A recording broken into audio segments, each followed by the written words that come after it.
Welcome to the Handover video of the Summit Prime 600. We'll start by showing you around the outside. I'm going to show you fuel first. So fuel goes in here, so driver's side. Vehicle doesn't need to be unlocked to open it, it's access to there. So diesel would go in there. Also takes AdBlue would go in there. When AdBlue is running low, it would tell you on the instrument panel and you need to get it topped up before it gets to zero. Underneath the passenger seat is the main fuse for the leisure battery in there. Bonnet release, again, is on the passenger side, is up when you open the door, it's just there. Release for the bonnet, once you've popped it, is just in the middle, so you'll see it just there. This van is still in prep stage at the moment, so it's not quite ready to go out. Bonnet stay up there. For screen wash, it's over at the far right hand corner, and then your coolant levels, hydraulics, etc. is all here. Should you need to check jump start the van or help somebody else, there's a little blade in there. Usually we take the key and open it like that. Positive connection would go on the blade, negative connection would go on the post here. To check oil, dipstick is right down here, it's in orange, and if it does need any, it goes in there. Infill for the fresh water tank is at the rear passenger side of the vehicle. It does lock, I've unlocked it just now for demonstration purposes. Push it in, turn it anti-clockwise, and it opens like that. In the rear of the vehicle, if you lift off the cushion, and then there's a hatch underneath it, instructions are there as to what way to turn the wheel to drain the fresh water. But if I lift that, wheel is located right there, and that's the instructions are on the cover. For the grey tank, or the wastewater, there's a handle, it's in the cab, so it's a red handle, so it goes on like that. It's in a closed position just now, as per instructions up there. To open it, just do it a quarter of a turn. Gas locker is located inside the vehicle in the rear doors at the back, so I'll push these up open. So it's in there. To connect it, the connection turns it anti-clockwise to screw it on. It is open at the moment, so valve is there, so again clockwise and clockwise to close it off. Toilet cassette on passenger side, again it's lockable, but I've unlocked it for demonstration purposes. If I open that, there's a little green handle in there. If you lift that up, it should slide out quite easily. If it doesn't slide out, check the toilet inside to see if the blade is open. Go back in, close it, and it should come out easier. Take the toilet cassette out. There is some chemicals in it just now. To empty it, take the cap off, hold it, there's a button at the rear, push that button, that would let air in behind it and release the contents. Flush it out, put a cap full of chemicals in, fold it back over, and then just return it to the vehicle. It should locate with a fairly solid click.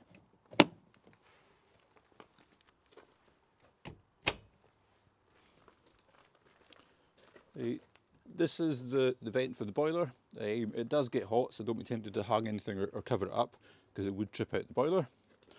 Beside that, we have got the electric hookup cable. We always say to people is to hook the van up first, then switch the power on at the socket. Open the habitation door, and the button for the step is located at the right hand side. So for the main panel, to switch the power on is the top button there. So that will come to life. To switch on the 12 volt power for inside the van, press that. That'll switch on your lights and the 12 volt system will be live inside the van. That is the button for your pump. So pump is on just now and active. We do recommend that you do switch off when you're not running water, just in case you get a leak, in which case the power will keep pumping water out. Button below that is for your fridge, so press and hold that. That powers the fridge. Going along the systems here, that is for your water. So at the moment I've got 40% of the fresh water in the tank. Next one along is for the battery life. So indicate there which battery. So that's showing the habitation side, says 13.9 volts because we're on hookup. If I press it again, it will switch to the vehicle battery, and again it's showing healthy voltage on there. This one here will show you the temperature. So temperature internal is 10 degrees, temperature external is 8 degrees. There's also a program button there too, so if you press and held it, you can change the time, you can change the brightness of the LCD screen, etc. To the right of that is the Truma panel. To switch the trimmer panel on, you need the main panel on first, so you need power and 12 volt to it. Press the home button, that will come to life. We've got some options on here. Top left one is room or heating. So a choice of heating or ventilation. If I press heating, you've got choice of source for where you can use the energy from. So gas is off and electric is on. You've got 900 or 1800 watts. You could have a combination of both if you're on hookup, or you could switch off gas if you're off grid, and so the gas will come on by itself. To switch off, just press home button again, press that, and you got the option to switch off there. That's the heating now off. Hot water, same idea, turn it on, it will give you the energy source and you can choose from there. Back a step, we'll go back one at a time. I'll go to home.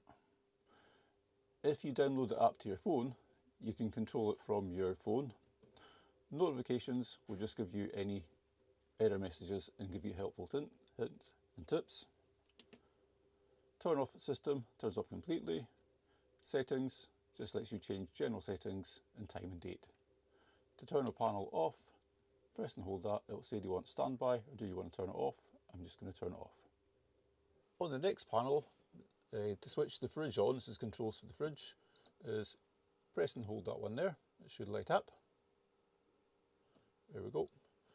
Temperature control, so how the temperature is there, just every time you press it, it will change temperature of it. On mode, if you press that, you have performance, you have quiet, and you've got boost. So when you first switch the fridge on to boost it to get down to temperature to store food in, you can put it to that. For quiet, for nighttime running, performance would save energy. So 2-burner hob, controls for the gas are here, and also the igniter. To ignite it, push down, turn it on, you hear the gas coming through, press the igniter, hold the knob down for a second. Once it's at temperature, the thermocouple will kick in and you can release it, it's there. Switch it off, make sure it's off completely. Something we do say is if you've been using the hob, just let it cool down before you close it, because the glass can shatter when it's got hot temperatures. We've primed the system, but we're still testing it.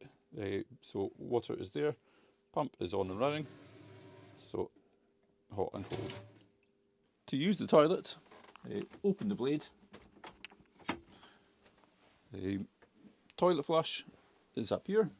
There is indicators to show you when it's getting full, and it would light up. To flush toilet, press and hold that. Under the rear seats, push button release. This is where your RCD trip switches are, which is on this side. Cover comes off. They're up at the moment, which means they're switched on. Fuses is sitting beside them. Under the rear seats, if you take the cushion off, it's stuck on by Velcro. There's a hatch there. This is where the boiler is. So that is the trimmer boiler. It has got a frost protection valve, but it's not going to be the easiest to see on video. I will point to the location. So it is just down there. The toggle should be across the way, as in lying that way. If temperature drops and is getting close to 0, the valve will pop and a little button will come out. To close it, put the toggle back across the way so it's lying that way and push the button in. On the driver's door, we've got electric windows, so both front and passenger side. To adjust the mirrors is here. Our lights are here, so we'll have fog lights and we'll have adjustment for the lights on it as well. We have wipers on this side. We've got hand controls here for mobile phone, and on the left hand side of the steering wheel we got for radio. On the stalks on the left hand side is our lights. So lights is there on the twist, indicators is there. Cruise control is the stalk below that. Manual gearbox, 6-speed. To put it in reverse, there's a little collar, lift it up, across and forward. Kenwood system is fitted.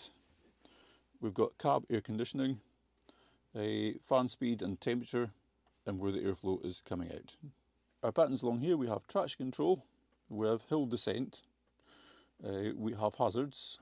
We've got to lock the vehicle, so when you're inside it, press that to lock it. It would not set the alarm system. And we've got heated mirrors rather than heated screen. Down here we have cable. So USB connection. So connections up here to the left of the dash, we have a USB, so for a charging port. The other cable is for media input, and also we have a standard 12 volt DC supply. Thank you for choosing Highland Camper Vans. We hope you have lots of enjoyment and lots of adventures in your new van, and we wish you lots of miles with lots of smiles.